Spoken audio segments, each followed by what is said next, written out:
पहलगांव आतंकवादी आक्रमण घटना पर हाई अलर्ट राज्य में उपकूल सुरक्षा कड़ाकड़ी अस्तरंग सामुद्रिक थाना पक्षर बोट जोगे सामुद्रिक थाना पुलिस और नावाल कर्मचारी सहयोग में देवी नदी मुहाण एवं सामुद्रिक पथ मध्य पेट्रोलिंग करा पुलिस कर्मचारी माने नदी में माछ मरुवा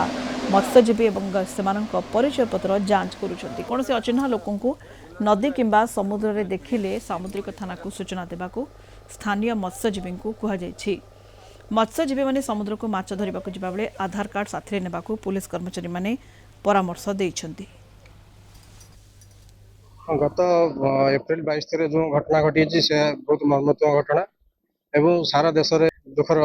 छाया खेली जाइए से आम राज्य सरकार एवं आम हेडक्वार्टर तरफ कड़ा सुरक्षा एवं पेट्रोलिंग व्यवस्था करा जाइछि एवं एथिरे आमर पेट्रोलिंग व्यवस्था को आम अंचल में जोरदार कराई एवं अजଣା व्यक्ति अजଣା बोट कि कौन सी किसी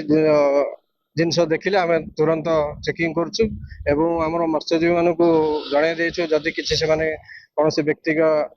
बोर्ड देखते आमको तुरंत खबर देवे जद्वारा आम से धरिक आम सुरक्षा को सुदृढ़ कर बहुत कड़ाकणा भी चलुचे एपटे बहुत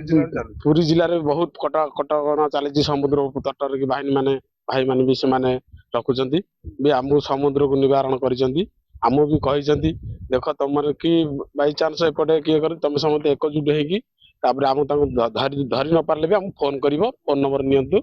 फोन नंबर देती आमर पुरी जिला पूरा चलती 17 चलती आमको नंबर नंबर दे जाइए जो मान आधार कार्ड मैंने आम मागुं